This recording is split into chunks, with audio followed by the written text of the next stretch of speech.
오늘 하나님께 주신 말씀은 사도행전 13장 42절부터 50절까지 말씀입니다. 42절 하나님의 말씀입니다. 그들이 나갈새 사람들이 청하되 다음 안식일에도 이 말씀을 하라 하더라. 회당의 모임이 끝난 후에 유대인과 유대교에 입교한 경건한 사람들이 많이 바울과 바나바를 따르니 두 사도가 더불어 말하고 항상 하나님의 은혜 가운데 있으라 권하니라.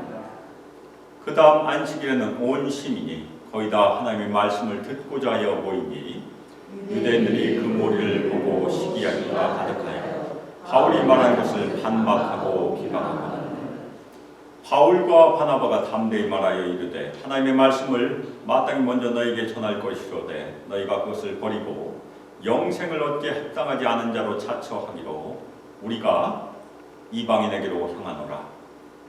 주께서 이같이 우리에게 명하되 내가 너를 이방의 빛으로 삼아 너로 땅 끝까지 구원하게 하리라 하셨느니라 하니 이방인들이 듣고 기뻐하여 하나님의 말씀을 찬송하며 영생을 주시고 작정된 자는 다 믿더라. 주의 말씀이 그 지방에 두루 퍼지니라. 이에 유대인들이 경건한 귀부인들과 그 신의 위력자들을 선동하여 바울과 바나바를 박해하게 하여 그 지역에서 쫓아내니 두 사람이 그들을 향하여 발에 티끌을 달아버리고 이고니온으로 가거니 제자들은 기쁨과 성령이 충만하니라. 아멘. 이 시간 기쁨과 성령이 충만하니라 라는 설교 제목으로 주님의 말씀을 증거하도록 하겠습니다. 예수님께서는 사도행전 1장 8절에 기록된 말씀에서 제자들이 사마리아와 온 유대와 예루살렘과 사마리아, 예루살렘과 온 유대와 사마리아와 땅끝까지 이르러 주님의 증인이 되리라. 땅끝이라는 말이 등장합니다. 그 땅끝은 어디입니까? 물론 그 땅끝의 직접적인 의미는 지리적인 의미예요. 그래서 예루살렘에서 시작하여 온 유대와 사마리아와 땅끝까지 가는 선교의 경로, 그것이 사도행전이 기록된 경로입니다. 그래서 마지막이 로마로 끝이 납니다. 물론 로마가 완전한 땅끝은 아니죠. 그것은 사도 바울의 경로였었어요. 아직도 이 세상에는 땅끝이 존재합니다. 우리도 땅끝에서 이곳으로 왔어요. 그런데 현대에 이르러서는 이 지리적인 의미, 땅끝의 지리적인 의미도 저에게 중요하지만 아울러 사회적이고 종교적인 의미에서 땅끝도 존재합니다. 아주 오래전 어느 유명한 목사님이 본인은 땅끝이 일본으로 생각한다고 하신 말씀이 기억이 나요. 한국에서 일본까지 비행기 타면 아주 가깝습니다. 시차도 없어요. 그런데 그렇게 가까운데도 우리 한국 사람들에게 그리고 많은 기독교인들에게 일본이 땅끝이 될 수 있다는 얘기입니다. 그 이유는 일본은 너무나 신이 많아요. 걸린 것이 다 신이에요. 돌이 걸리면 돌신, 나무 걸리면 나무신, 많은 신들이 있어요. 아침에는 신도 가고 점심때는 교회 가고 저녁 오후에는 불당 간다는 얘기도 들은 적이 있어요. 엄청난 다신 문화 속에 있습니다. 그런데 일본 사람들이 예수를 믿으면 그 많은 신들 중에 하나를 더한 사람들이 있다는 얘기. 그런데 성경은 그렇게 가르치지 않습니다. 예수를 믿는 순간 모든 신들을 다 버려야 해요. 그러니까 예수를 믿는 것이 너무나 어렵다고 합니다. 옛날에 네팔에 다녀온 선교사도 네팔도 똑같대요. 일본은 선교 역사가 한국보다 훨씬 더 길어요. 심지어는 미국의 기독교인들이 들어온 것보다 일본에 선교사가 먼저 도착했다고 합니다. 근데 기독교 인구는 전체 인구가 1%도 넘지 않아요. 아마도 다신 문화를 가지고 있는 인도도 비슷하리라 생각합니다. 인도 사람들은 우리보다 훨씬 더 종교적이에요. 옛날에 인도 사람 만났었는데 인도 사람들은 자신의 집안에 예배 드리는 장소가 있대요. 우리가 슈라인이라고 하죠. 그리고 인도 지나가다 보면 밖에 그 우상을 장식하고 있는 집들이 많이 있어요. 아직도 우리에게는 땅끝이 존재합니다. 인종적인 장벽. 이 미국에서는 많은 땅끝이 존재해요. 인종적인 장벽 때문에. 그리고 인도 가면 계급적인 장벽 때문에 땅끝이 존재하죠. 그리고 문화가 달라서 문화적인 장벽도 땅끝으로 작용하기도 합니다. 그리고 우리 수만교회가 2019년부터 매년 방문하는 이 북미 원주민 선교, 이 북미 원주민도 역사적인 이유로 거리는 아주 가까워요. 그 동네에도 교회가 많이 있습니다. 그런데 복음을 전하기 아주 어려운 땅끝이 되어버렸어요.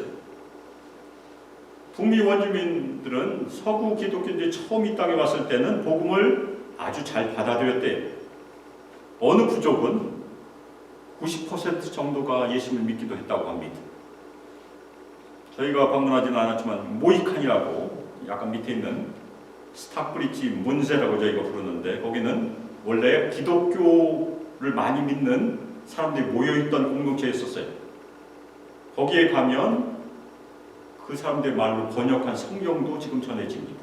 근데 지금은 다 무신론자들이나 불신자들이 되어버렸어요.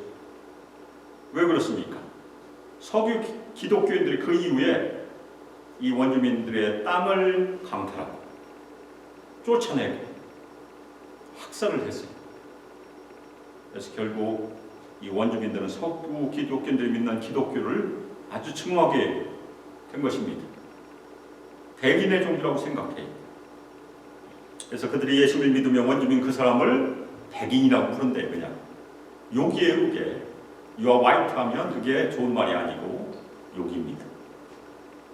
그럴 정도로 아주 증오가 아주 큽니다.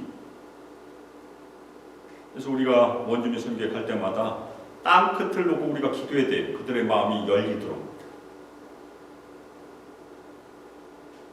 그 이유는 그 사람들이 역사적으로 가지고 있는 증오가 너무나 크기 때문에 그래요. 오늘 말씀은 땅 끝으로 가는 여정 중에 있는 선교 초기죠. 저희가 1차 선교를 지금 살펴보고 있으니까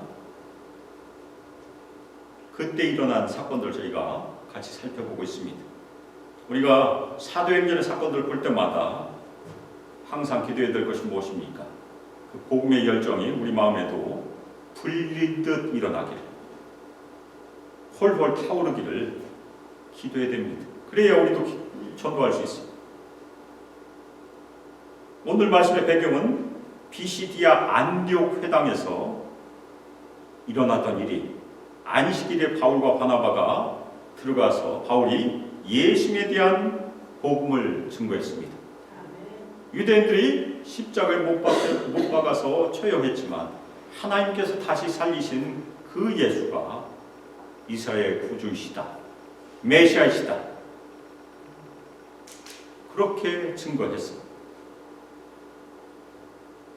그 후에 바울과 바나바가 나갈 때 사람들은 다음 안식일에도 이런 말, 하나님의 복음을 증거해달라고 계속해서 요구했어요. 아마도 예수 그리스도의 복음에 대한 은혜를 받은 사람들이 많이 있었던 것 같습니다. 다음 안식일에도 그 예수님께 대한, 예수 그리스도에 대한 복음의 말씀을 더 듣고 싶어서 요청을 한 것이에요. 그래서 회당 모임이 끝났을 때 많은 유대인들과 하나님을 경외하는 사람들, 그 사람들은 이방인이지만 유대교 예배에 참여한 사람들입니다. 그 사람들이 바울과 바나바를 따르기 시작했어요. 따랐다는 것은 무엇입니까? 바울과 바나바가 있는 곳까지 왔다는 얘기예요. 그래서 바울과 바나바는 그들에게 말했다라고 오늘 성경 기록하고 있는 것은 말씀을 가르쳤다는 얘기입니다. 따라왔으니까 하나님의 말씀을 가르치고 하나님의 은혜 안에서 계속 살 것을 격려했어요. 회당 모임에서 바울이 십자가에 못 박히신 예수님이 다시 살아나신 분이시다, 그리스도이시다, 메시아이시다 선포하자 사람들이 예수님을 구주와 주님으로 영접하는 일이 일어났다는 얘기. 드디어 신자들이 나타났다는 얘기입니다. 그래서 바울과 바나바는 그들을 따라온 새로운 신자들을 계속해서 가르쳤어요. 거기서 있는 동안에. 그리고 하나님의 은혜에 머물라고 합니다. 이 하나님의 은혜는 무엇입니까? 우리에게도 중요한 말씀입니다. 이 하나님의 은혜는 예수 그리스도를 통하여 죄를 용서하시고 죄인들을 의롭다 하신 것이 하나님의 은혜예요. 그동안은 다 하나님으로부터 분리되었던 죄인들이었어요. 근데 예수를 믿는 순간 의롭다 하심을 얻는다. 바로 무죄함을 얻는다는 것입니다.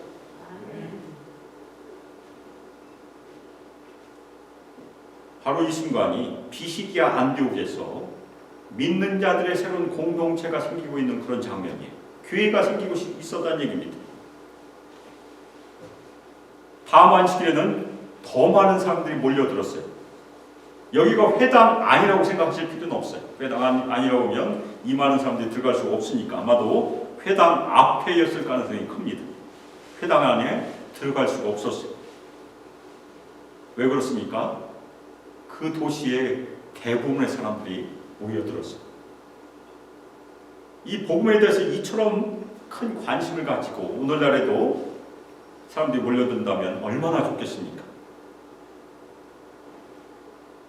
그때는 이런 복음의 메시지가 처음이었기 때문에 사람들이 너무 신기했던 것입니다. 지난 안식일에 선포한 이 복음의 내용이 그 당시에는 신문이 없었으니까 라디오도 없었고 TV도 없었고 SNS도 없었고 아이폰도 없었고 삼성도 없었어요. 어떻게 퍼졌겠습니까? 입소문으로 퍼졌어요. 굉장히 지금도 효과적인 복음의 전도 방법이다. 입소문. 예수라는 사람이 이스라엘의 구주이시다. 메시아이시다. 그리스도이시다. 유대인들이 십자가에서 그를 처형했지만 하나님께서 죽은 자 가운데서 일으키셨다. 그 내용이 입소문으로 퍼졌다는 얘기. 전 도시. 사람들이 놀래서 들으러 온 것입니다. 이 모여든 사람들은 다 유대인이 아니에요. 이방인들도 많이 있었다는 얘기. 드디어 이방인들에게 복음이 증거되기 시작한 것입니다. 물론 구브로에서도 이미 이방인이 예수의 복음을 듣고 믿었어요. 그런데 그 많은 군중들을 본 유대 사람들은 질투심이 복받쳤어요. 왜 질투심이 복받쳤습니까? 그동안 자신들이 중요한 위치를 차지하고 있었는데 예수를 믿는 추종자들이 생기기 시작한 것입니다. 바울과 바나바가 회당에 있는 사람들만 뺏어가는 것이 아니고 도시에 있는 모든 사람들에게 영향을 미치고 있고 빼앗아간다고 생각해서 질투를 한 것입니다. 예수님께 대한 복음이 이렇게 많은 사람들을 끌어당기나 하면서 유대인들이 위협을 느낀 것이에요. 유대인들은 율리우스 카이사르, 줄리어스 시저죠. 영어 발음으로는. 이 카이사르 이후에 누려왔던 종교적이며 사회적인 특권을 가지고 있었어요. 종교의 자유를 주었습니다. 로마 황제도. 그런데 또 하나의 무리가 생긴 거잖아요. 예수를 따르는 무리. 나중에 이 사람들을 그리스도인이라고 부릅니다. 그것이 우리가 지금도 불리는 이 그리스도인의 의미, 예수를 따르는 사람들, 예수의 추종자들, 그 사람들이 위협이 된다고 생각한 것입니다. 유대인들은 바울이 한 말을 반대하여 욕설을 퍼붓기 시작했어요.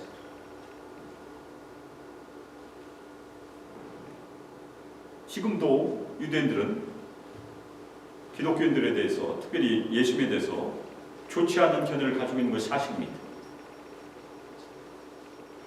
에스카에도 많은 유대인들은 예수에 대한 복음을 받아들이지 못했어요. 지금도 받아들이기 어려워요. 우리가 복음을 열심히 전파하지만 복음에는 늘 저항이 따르게 되어 있어요. 어떤 사람들은 아주 강하게 반대하는 사람이 진짜 있어요. 하나님의 역사가 일어날 때 사탄은 가만히 있지 않는다는 얘기. 어떻게 하면 방해를 할까? 여러 가지 방법으로 우리를 방해합니다. 그러나 그때 우리는 굳건하게 서야 돼요. 믿음으로. 복음은 시기와 비방으로 꺾이지 않아요. 꺾였으면 우리에게 전달되지 않았을 것입니다. 바울과 바나바는 담대하게 선포해요. 하나님의 말씀을 너에게 먼저 전할 필요가 있었으나 너희가 그 말씀을 배척하고 스스로 영생에 합당하지 않다고 판단하니 우리가 이방인에게로 가노라. 바울과 바나바의 선교 전략은 유대인들에게 먼저 복음을 전해. 회당이 있으니까, 어디 나가도 회당이 있으니까 그곳에 가서 먼저 유대인에게 복음을 전합니다. 이미 구약을 잘 알고 있으니까 구약에는 예언을 통해서 예수님을 전할 수 있어요. 비시기의 안디옥에서도 예수님께서 이세의 구주이심을 선포했어요. 그러나 유대인들은 예수님에 대한 복음을 거부하고 배척했습니다. 예수님이 이 시대의 구주이심에 대한 하나님의 말씀을 거절한 것입니다. 그것을 영생의 말씀을 거절한 것이라고 누가가 설명을 하고 있는 것입니다. 예수님을 구주로 영접하면 영생을 얻는다. 영접하지 않으면 영생이 없다는 얘기입니다. 유대인들이 바울과 바나바를 거절하자 바울과 바나바는 이방인에게로 향한다고 선포하고 있습니다. 물론 바울은 유대인들 완전히 포기하지 않아요. 그 다음 지역에 가서도 역시 회당에 또 들어가요. 그래서 이 이방인에게로 향한다는 것은 앞으로 선교 전략이 온전히 이방인에게로 향한다고 꼭 이해할 필요는 없어요. 바로 그 지역에서 비시디아 안디옥에서 앞으로 이어지는 선교가 이방인에게로 향한다고 이해할 필요가 있습니다.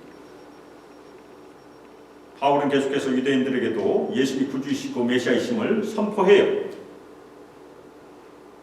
그런데 이 비시디아 안디옥에서 유대인 회중 앞에서 복음을 전파한 것이 불가능해지자 필연적으로 이방인들에게 가서 복음을 전파하고 갇혀야 한다고 선언하고 있는 것입니다. 복음은 거절당할 수 있어요. 우리가 전에도 복음을 거절한 사람들이 많이 있습니다.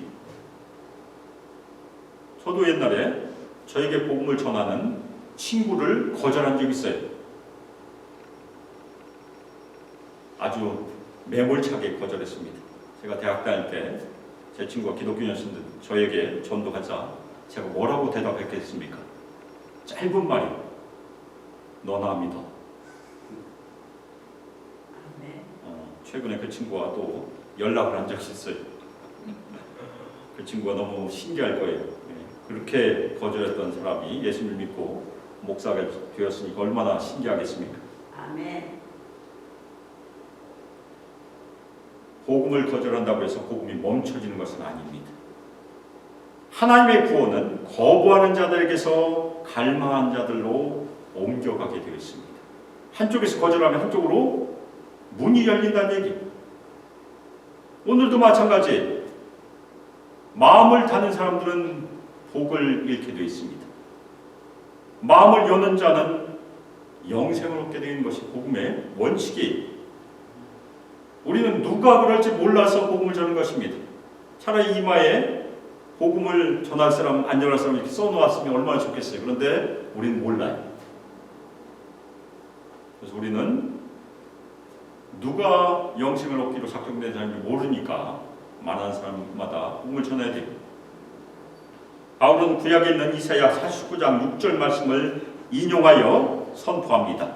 주님께서 내가 너희를 이방의 빛으로 두었으니 너희가 땅 끝까지 구원을 가져오라 명하셨다고 그렇게 선언해. 이사야 49장 6절 말씀은 여호와의 종에 대한 말씀입니다. 1차적으로는 예수님께 연결이 됩니다. 그래서 첫 번째는 이방인의 빛은 메시아이신 예수님입니다. 그런데 그것을 바울과 바나바가 자신들에게 적용을 하고 있어요. 그래서 바울과 바나바는 자신들이 이방인에게로 가서 빛을 전하는 것이 자신들의 사명이다. 그렇게 설명하고 있습니다. 예수님께서 이미 제자들에게 모든 민족을 제자로 삼으라고 명하셨어요. 그리고 땅끝까지 가라고 말하셨습니다. 그래서 주님의 증인이 되라. 그래서 이방인에게로 가는 것은 주님의 명령에 순종하는 일이다. 그렇게 설명하고 있는 것입니다. 바울과 바나바는 자신들이 주님께서 주신 이방인의 빛이라고 설명하는데 이 빛은 1차적으로는 예수님이십니다. 오히려 바울과 바나바는 그 빛, 구원의 빛, 예수를 전달하는 전달자예요. 우리도 마찬가지. 우리도 전달자입니다.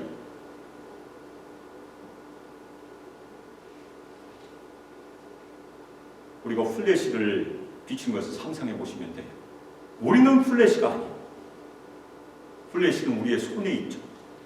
마찬가지로 우리는 빛이 아니지만 우리는 빛을 전달하는 사람이라는 얘기입니다. 바울과 바나바는 아직 어두움 가운데 있는 이방인들에게 구원의 빛을 전하는 주님의 일꾼들이에요. 우리도 마찬가지다. 우리 모든 성도들, 수많게 모든 성도들도 이 구원의 빛을 이미 받은 주님의 전달자들이 이렇게 믿으시기를 주님의 이름으로 축원합니다. 아멘. 그래서 우리 수맘교회 우리 성도들의 사명은 무엇입니까? 빛 대신 예수님을 옆에 있는 사람. 우리 미국에서는 땅끝에서 온 사람들이 많이 있으니까 땅끝에서 온 사람들에게 전한 것이 우리가 1차적으로 해야 될 일이에요. 그리고 하나님께서 보내시면 땅끝까지 갈 수도 있죠. 우리가 가는 것은 어렵지만 이곳에서 매일 만난 사람 중에 제 이웃에게 아직 예수님을 모르는 사람에게 그 빛의 소식을 전하는 것은 아주 어렵지는 않아요. 우리가 침묵해서 구원의 능력을 모를 때가 많이 있습니다. 그런데 이방인들이 바울의 이 말을 듣고 기뻐하기 시작했어요. 주님의 말씀을 믿었다는 얘기입니다. 그리고 하나님께 영광을 돌리기 시작했어요.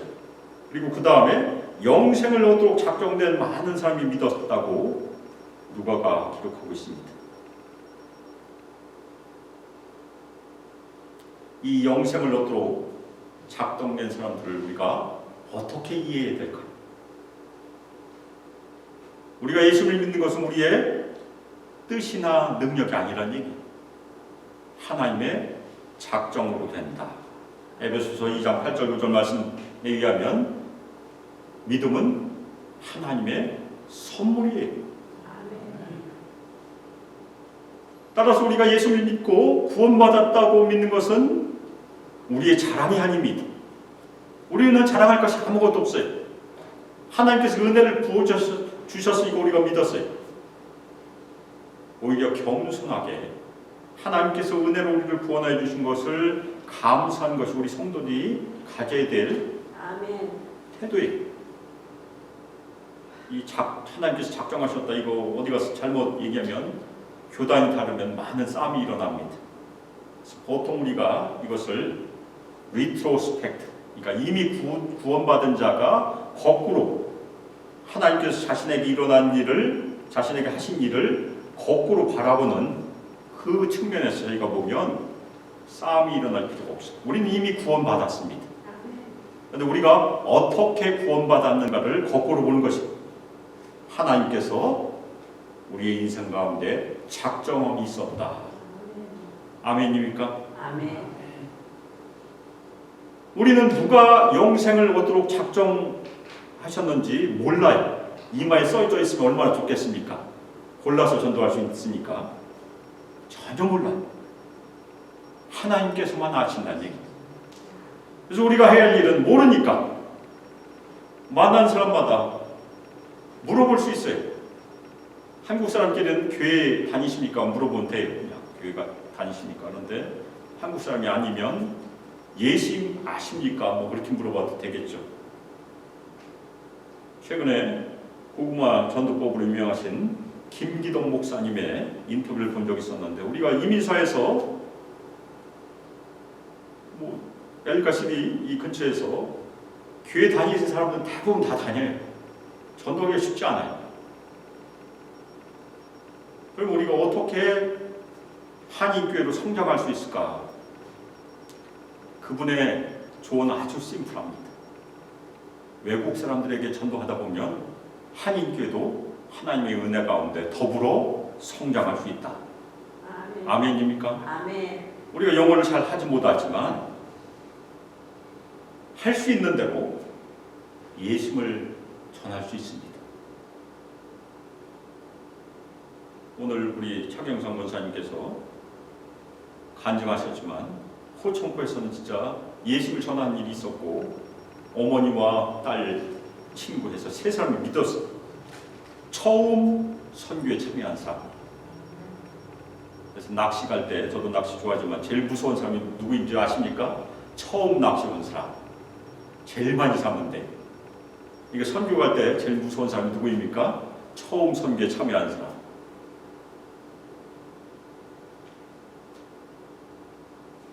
우리가 올해 선교에 참여한 사람들은 어떻게 보면 여러 가지 의미로 전도를 못할 때도 있어요. 이미 그렇게 교육도 받고 훈련을 받으니까. 근데 이분은 그래도 용감하게 전도를 했어요. 그리고 그 사람들을 어떻게 양육할지도 계속해서 준비하고 있다고 들었습니다. 우리에게 용기가 필요해요. 담대함이 필요해요. 다른 것이 필요하지 않습니다. 우리가 어떤 때는 용기가 부족해서, 담대함이 부족해서 전도를 못할 때가 많이 있습니다. 오늘 말씀을 보면 바울과 바나바가 주님의 말씀을 증거했을 때 그 주님의 말씀이 전 지역에 퍼졌다고 기록을 하고 있습니다. 주님의 말씀은 퍼져가는 특성이 있다는 얘기입니다. 주님의 말씀은 어디에서부터 어디로 전해지게 되어 있습니까? 입에서 입으로, 그리고 글에서 글로, 그렇게 전해져서 우리에게까지 온 것이. 그렇게 오는데, 한국까지 오는데 거의 2000년 걸렸어요. 아멘. 너무나 늦게 왔어요. 그렇게 멀지도 않았다.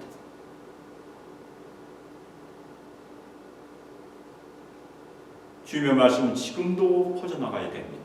우리 그리스도인들이 입을 통해서, 어떤 데는 글을 통해서, 아니면 SNS를 통해서, 그리고 우리의 발길을 통해서 예수님을 증거하면 퍼져나가게 되어 있다는 얘기입니다. 그런데 복음이 전파되면 반대도 항상 있게 되어 있습니다. 오늘 말씀에도 보면 유대인들이 가만히 있지 않았어요. 어떻게 하면 방해를 할까? 그래서 누구를 사용했습니까? 경건한 귀부인들. 남편들이 권력을 가지고 있으니까 그 남편들의 부인들을 사용했습니다. 그 사람들을 통해서 신의 유력자들, 정치 권력을 사용해서 바울과 바나바를 박해하고 쫓아내버렸습니다. 지금도 예수를 거부하는 사람들은, 복음을 전하는 사람들을 박해하고 쫓아내요. 저희가 가는 북미 원주 선교에서도 복음을 공개적으로 선포하면, 잘못하면 쫓겨날 수 있어요. 작년에 선교에 처음 참여했던 어느 교회 장로님이, 근데 원주민 선교 경험이 이미 있는 분인데 다른 지역에서 경험했던 얘기를 들었어요. 나바오, 굉장히 유명한 원주민이잖아요.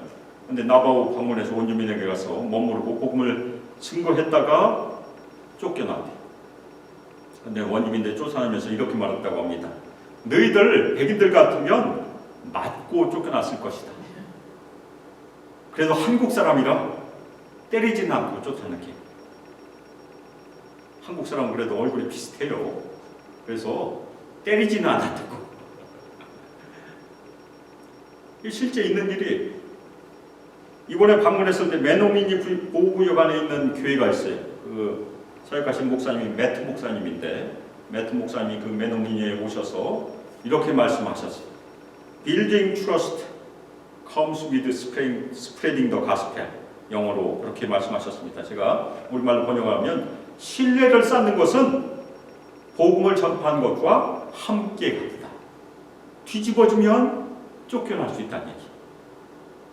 신뢰가 쌓이지 않으면 복음을 섣불리 전파하기 어려운 지역이 거기란 얘기. 우리가 전도할 때도 마찬가지.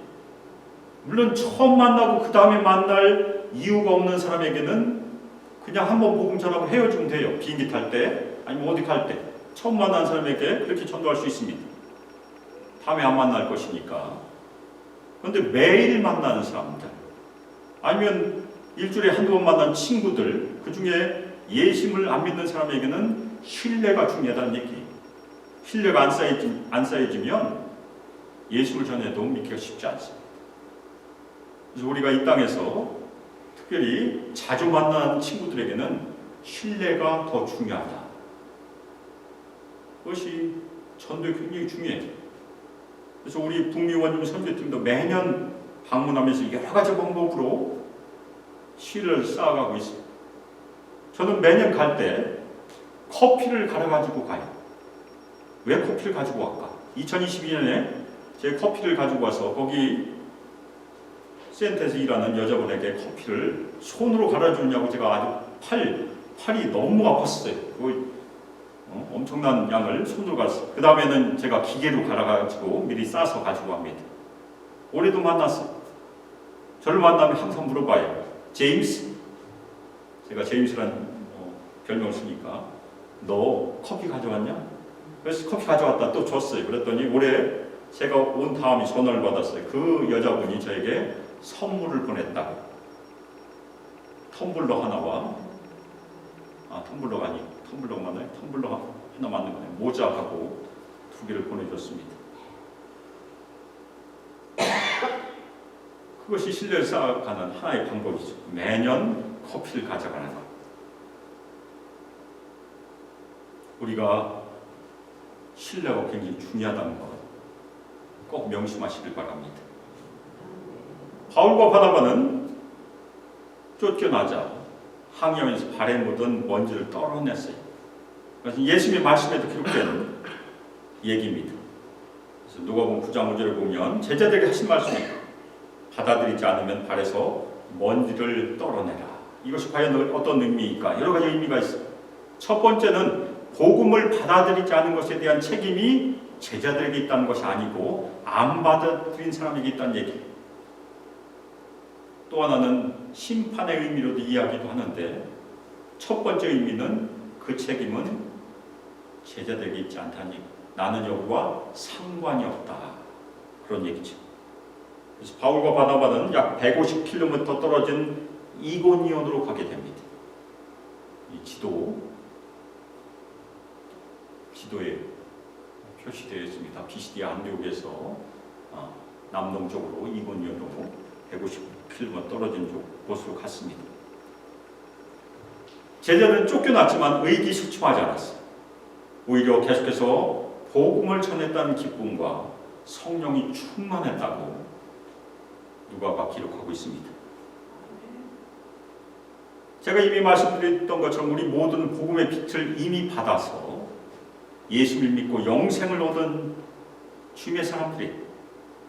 그런데 우리가 그 빛을 받아서 가만히 깔고 앉아있으면 그 빛은 퍼지지 않아요. 플래시가 우리가 있는데 플래시를 켜서 비춰야 빛은 퍼지게 되어 있습니다. 그래서 우리도 바울처럼 그 빛을 들고 나가야 돼요. 우리 주변에는 땅끝으로 온 사람들이 많이 있습니다. 우리도 땅끝에서 왔어요. 그리고 어떤 사람들, 특별히 한인들 중에 귀에서 상처받아서 땅끝에 있는 것처럼 숨어있는 사람들 많이 있어요. 여러 가지 이유로. 그리고 소외되어 있는 사람도 있어요. 우리가 이 땅에 존재하는 중요한 이유는 그런 사람들에게 예수 그리스도를 전달할 소명을 받았다는 것입니다. 우리가 거절당할 수 있습니다. 어떤 사람에게는 거절당하고 어떤 사람에게는 생명의 빛이 될 수 있는 것이 복음의 특징입니다. 우리는 이 땅에서 예수님께 대한 기쁜 소식을 반드시 전해야 됩니다. 능숙하게 전하지 못해도 예수님을 얘기할 수 있어요. 그리고 그 결과는 하나님께 맡기면 돼. 그 사람이 믿고 안 믿고는 우리의 책임이 아니고, 전달하는 것이 우리의 책임이고, 믿게 하는 것은 하나님께서 하신 일입니다. 성령의 역사예요. 그래서 우리 모든 성도들, 우리 모두가 예수님께서 보내신 전도자임을, 선교사임을 마음에 새기시기를 주님의 이름으로 축원합니다. 아멘. 또 하나 중요한 것은 성령 충만함이 필요해요. 그래서 매일 기도하실 때마다 성령 충만함 부어달라고 기도하세요. 그래서 우리가 성령 충만함으로 예수를 증거하여서 예수님께서 주시는 그 추수의 기쁨을 우리 모든 성도들도 다 경험하기를 주 예수 그리스도의 이름으로 축복하며 기도합니다. 아멘. 이제는 주 예수 그리스도의 은혜와 하나님의 사랑과 성령 하나님의 교통 교제하심과 우리에게 권능을 부어주시고 충만히 마시고 우리 모든 성도들 이 땅에서 인도하시고 늘 예수 그리스도를 순실하게 믿습니다. 주님께 엎드려 순종합니다. 주님께서 맡기신 예수에 대한 복음을 늘 손에 들고 입에 담고 가슴에 담고 이 땅에서 빛 되신 예수를 증거하는 주님의 증인이 되기를 소망하며 결단하는 우리 수많게 모든 성도들과 청년들과 유수아이들과 영원토록 함께하기를 주 예수 그리스도의 이름으로 축복하며 기도합니다. 아멘.